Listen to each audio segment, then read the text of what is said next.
Hi guys. Welcome है आपका आपके चैनल एग्ज़ाम फल में। आज हम लेके आए हैं आपके लिए मैनेजमेंट का पार्ट 2 1500 समथिंग क्वेश्चंस की हम लोग सीरीज़ कंप्लीट कर रहे हैं। इसमें हमारा पार्ट 2 है। 100 तक के क्वेश्चन हमने कल कंप्लीट कर लिए थे। ठीक है, आपको पता ही है व्यापम में ग्रुप 2 ग्रुप 4 पटवारी एग्ज़ाम में 25 मार्क्स का मैनेजमेंट आ रहा है। ठीक है, तो देखते हैं हमारा क्वेश्चंस।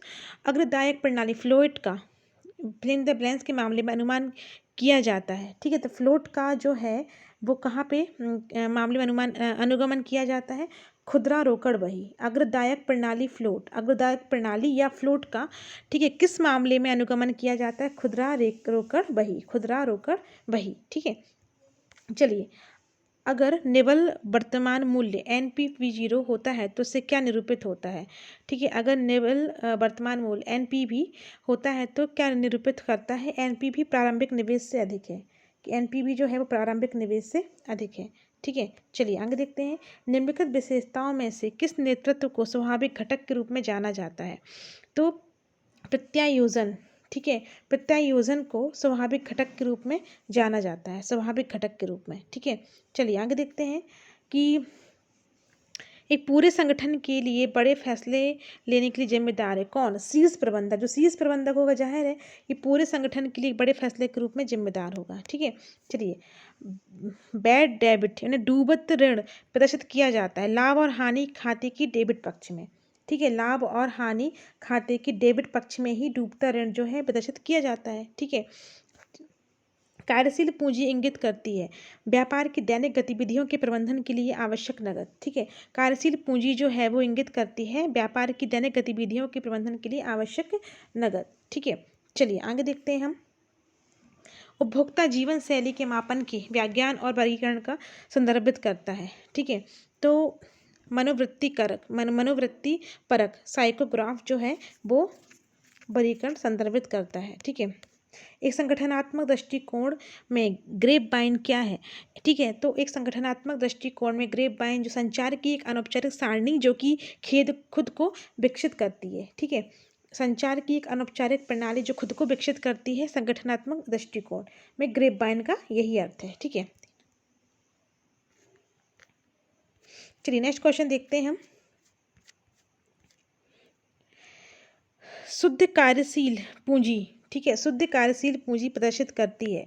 ठीक है, तो किसको प्रदर्शित करती है? ये चालू परिसंपत्ति घटाओ चालू देयता को। ठीक है, तो शुद्ध कार्यशील पूंजी जो है वो चालू परिसंपत्ति घटाओ चालू देयता को संदर्भित करती है। ठीक है, एक कंपनी के लाभ जो शेयरधारकों को वितरित किया जाता है उस हिस्से को संदर्भित करता है लाभांश। ये एक कंपनी के लाभ जो शेयरधारकों को वितरित किया जाता है उस हिस्से को संदर्भित करता है लाभांश। ठीक है, पूंजी अपव्यय प्रस्तावित पूंजी परिव्यय और उनके वित्त पोषण के लिए दीर्घकालिक योजना को संदर्भित करता है। पूंजी अपव्यय। ठीक है, पूंजी अपव्यय प्रस्तावित पूंजी परिव्यय और उनके वित्त पोषण के लिए दीर्घकालिक योजना को संदर्भित करता है। ठीक है, नेक्स्ट है MBO। ठीक है, MBO मतलब उद्देश्य आधारित प्रबंधन पद का उपयोग करने वाले सबसे पहले विचारकों में से एक है पीटर ड्रकर। ठीक है, कौन है? क्या बोला गया है? उद्देश्य आधारित प्रबंधन पद का उपयोग करने वाले सबसे पहले विचारकों में से एक है पीटर ड्रकर। ठीक है, व्यक्तिगत खातों और नकदी खातों का अनुरक्षण कहलाता है। तो व्यक्तिगत खातों और नकदी खातों का अनुरक्षण कहलाता है सरल एकल प्रविष्टि पद्धति। क्या कहलाता है? सरल एकल प्रविष्टि पद्धति। ठीक है, चलिए आगे देखते हैं हम। युक्तिपूर्ण व परिचालनात्मक ठीक है महत्व के आधार पर नियोजन। ठीक है, महत्व के युक्तिपूर्ण, यहाँ पे क्या आएगा आपका? युक्तिपूर्ण महत्व के आधार पर नियोजन परिचालनात्मक हो सकती है। क्या हो सकती है? परिचालनात्मक हो सकती है। तुलन पत्र बैलेंस शीट में सुनाम अमूर्त परिसंपत्ति के रूप में प्रकट होता है। सुनाम जो होता है वो क्या है? अमूर्त परिसंपत्ति के रूप में प्रकट होता है।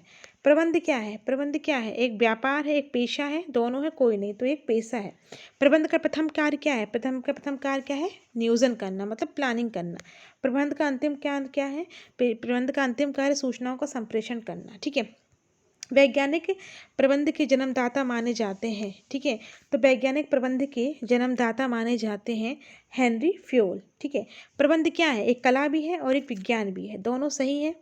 ठीक है, प्रबंध की आवश्यकता है निम्न स्तर पर, मध्यम स्तर पर, उच्च स्तर पर, तो ऑल ऑफ दीज। ठीक है।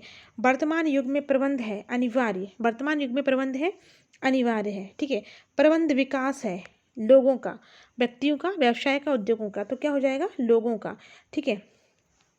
प्रबंध विकास है लोगों का। चलिए, प्रबंध का महत्व है, ठीक है, व्यापार में, उद्योग में, सेवा में, ऑल ऑफ दी सभी में है। ठीक है। चलिए, प्रबंध से आशय निर्णय लेना है। ठीक है। यह कथन है रोस मोरे का। ठीक है। प्रबंध से आशय निर्णय लेना है, यह कथन किसका है? रोस मोरे का। प्रबंध की विशेषता है, प्रबंध एक प्रक्रिया है, प्रबंध एक गतिशील प्रक्रिया है, प्रबंध एक सामाजिक प्रक्रिया है। तो क्या होगा? तो ऑल ऑफ दिस। प्रबंध जो है वो क्या है? All of. प्रक्रिया गतिशील भी है, सामाजिक भी है। ठीक है। हेनरी फ्योल के अनुसार प्रबंध प्रक्रिया के प्राथमिक कार्य हैं। तो हेनरी फ्योल के अनुसार प्रबंध प्रक्रिया के 4 प्राथमिक कार्य हैं। ठीक है। प्रबंध की सार्वभौमिक अवधारणा है हेनरी फ्योल की। ठीक है। प्रबंध की सार्वभौमिक अवधारणा है हेनरी फ्योल की। चलिए, हेनरी फ्योल का जन्मदाता है, जन्म हुआ था 1841 में। हेनरी फ्योल का जन्म कहाँ हुआ था? फ्रांस में हुआ था। ठीक है। टेलर का जन्म कहाँ हुआ था? अमेरिका में हुआ था। हेनरी फ्योल ने प्रबंध के कितने सिद्धांत का प्रतिपादन किया? तो हेनरी फ्योल ने प्रबंध की 14 सिद्धांतों का प्रतिपादन किया है। केंद्रीकरण के सिद्धांत का प्रतिपादन किया था, तो केंद्रीकरण के सिद्धांत का प्रतिपादन किया था हेनरी फ्योल ने। प्रबंध के स्तर होते हैं मध्य, उच्च, निम्न, ऑल ऑफ दिस। ठीक है। उच्च स्तरीय प्रबंध के अंतर्गत आता है अध्यक्ष, प्रबंध संचालक और महाप्रबंधक। ठीक है। जो उच्च स्तरीय प्रबंध के अंतर्गत आता है अध्यक्ष, महाप्रबंधक, प्रबंध संचालक, तो ऑल ऑफ दी सभी आते हैं। ठीक है। मध्य स्तरीय प्रबंध के अंतर्गत आता है क्षेत्रीय प्रबंधक, लेखा अधिकार, विभागीय अधीक्षक, तो ऑल ऑफ दी सभी आते हैं। निम्न स्तरीय प्रबंध के अंतर्गत आते हैं फॉरमैन, ठीक है, और पर्यवेक्षक। निम्न स्तरीय प्रबंध के अंतर्गत आते हैं फॉरमैन और पर्यवेक्षक, उपरोक्त दोनों। ठीक है। प्रबंध के संबंध में कार्यों में पोस्ट कार्य का वर्णन किसने किया? तो पोस्ट कार्य मैंने बताया था कल आपको, उसका फुल फॉर्म क्या होता है एक बार फिर बता देती हूँ। ठीक है। पी से प्लानिंग, ओ से ऑर्गेनाइजेशन, एस से स्टाफिंग, डी से डायरेक्टिंग, सी से कोऑर्डिनेशन, ठीक है, ओ से ऑर्डर, आर से रिपोर्टिंग, बी से बजटिंग। तो ये है, ये दिया था लूथर गुलिक ने। प्रबंध का सार है, प्रबंध का सार क्या है? समन्वय। समन्वय ही जो है वो प्रबंध का सार है। ठीक है। चलिए, नेक्स्ट हम देखते हैं, प्रबंध एक कला है क्योंकि यह रचनात्मक कौशल की मांग करती है। ठीक है, सही बात है, रचनात्मक कौशल की मांग करती है इसलिए कला है। ठीक है। संसाधनों का अनुकूलतम उपयोग या प्रयोग से आशय है संसाधनों के अपव्यय को रोकना, संसाधनों के अपव्यय को रोकना, संसाधनों का अनुकूलतम उपयोग या प्रयोग से आशय है संसाधनों के अपव्यय को रोकना। वैज्ञानिक प्रबंध के पिता कहे जाते हैं F.W. टेलर। वैज्ञानिक प्रबंध के पिता कहे जाते हैं F.W. टेलर। ठीक है। स्केलर चेन हिरार्की का प्रतिपादन किसने किया? स्केलर चेन हिरार्की का प्रतिपादन किया था हेनरी फ्योल ने। रणनीतिक व क्रियात्मक नियोजन किसके द्वारा किया जाता है? तो रणनीतिक व क्रियात्मक नियोजन किया जाता है उच्च स्तर प्रबंधक के द्वारा, उच्च स्तर प्रबंधक के द्वारा। ठीक है। किसी विशिष्ट उद्देश्य के लिए अल्पकालिक नियोजन कहलाता है। ठीक है। विशेष उद्देश्य के लिए अल्पकालिक नियोजन कहलाता है तदर्थ प्लानिंग, तदर्थ प्लानिंग। ठीक है। निम्न में से नियोजन प्रक्रिया का प्रथम चरण क्या है? समस्या की पहचान, समस्या को पहचानना, समस्या को पहचानना नियोजन प्रक्रिया का प्रथम चरण होता है कि समस्या को पहचानना पहले। ठीक है ना। निम्न में से नियोजन प्रक्रिया का पहला चरण क्या होता है? समस्या को पहचानना। निम्न में से पूर्वानुमान की कौन सी सीमा है? समन्वय में कमी, शर्तें मान्य नहीं है, दीर्घावधि लाभांश जो कि संदेहपूर्ण है, ऑल ऑफ दिस, तो ऑल ऑफ दिस। ठीक है। चलिए, हर्जवर्ग कहाँ के निवासी थे?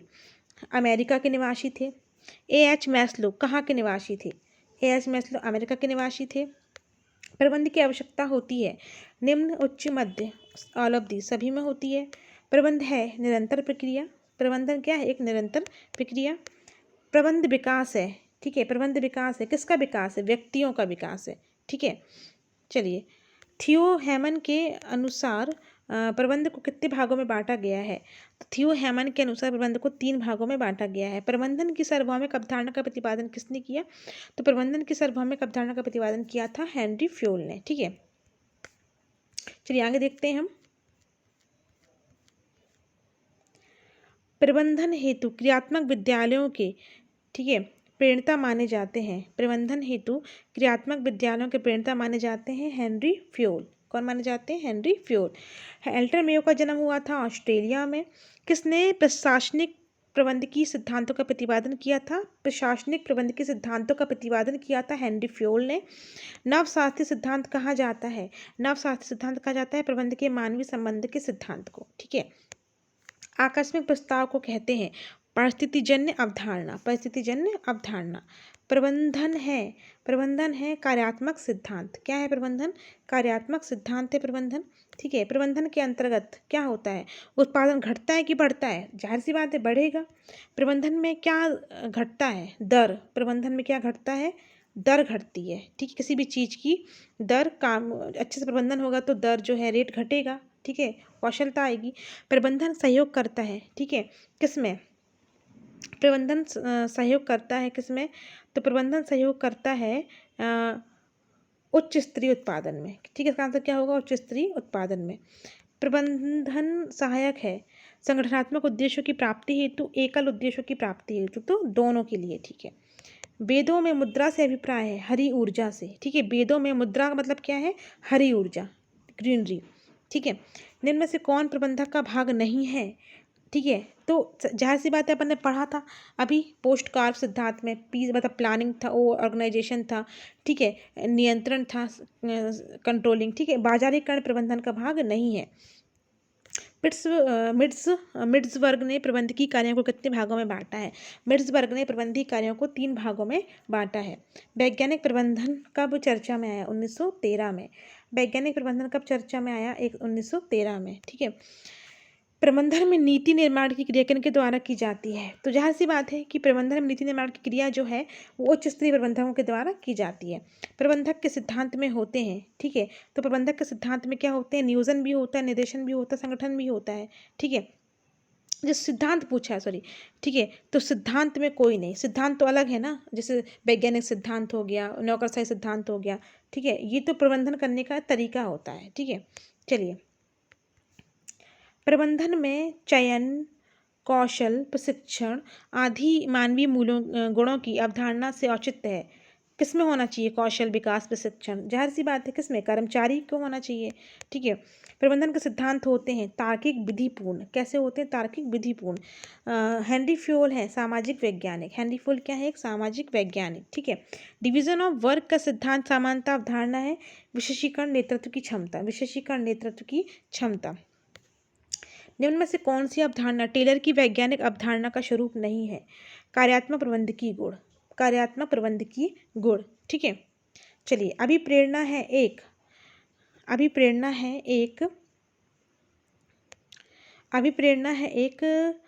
क्या है? आंतरिक भावना। एक आंतरिक भावना, मोटिवेशन क्या है? ठीक है। आप मोटिवेट कब रह सकते हैं? जब आपके अंदर आंतरिक भावना होगी। अभिप्रेरणा से क्या होता है? उत्पादन को बढ़ाती है। हमारे अंदर मोटिवेशन रहेगा तब तो उत्पादन बढ़ेगा ना, उत्पादन को बढ़ाती है। ठीक है। चलिए आगे देखते हैं हम। अभिप्रेरणा में अनिवार्य पदसोपानिक सिद्धांत गया था। पदसोपानिक सिद्धांत दिया गया था किसके द्वारा? मैस्लो के द्वारा दिया गया था पदसोपानिक सिद्धांत। ठीक, कल बताया था मैंने आपको। विचारों तथा संदेशों को मौखिक और गैर मौखिक संकेतों में बदलने के रूप में जाना जाता है एनकोडिंग।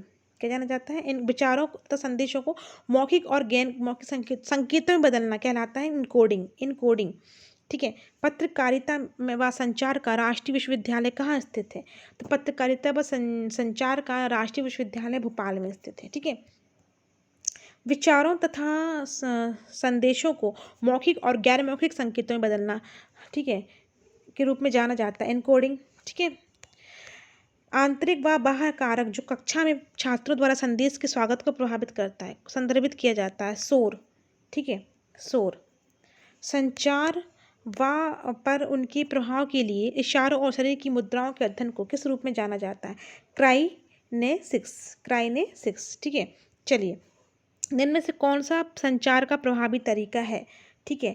तो सबसे अच्छा तरीका कौन सा है? नॉन वर्बल की वर्बल कम्युनिकेशन। ठीक है। वर्बल कम्युनिकेशन जो होता है, ठीक है, वो क्या है? संचार का प्रभावी तरीका है। ठीक है। तो हमारे 200 क्वेश्चन कंप्लीट हुए। ठीक है। आपको अच्छे लगे होंगे। आप अभी तक आपने हमारे चैनल सब्सक्राइब नहीं किया, सब्सक्राइब कर लीजिए जिससे कि आपको रोज नए वीडियो मिलते रहें। Thank you.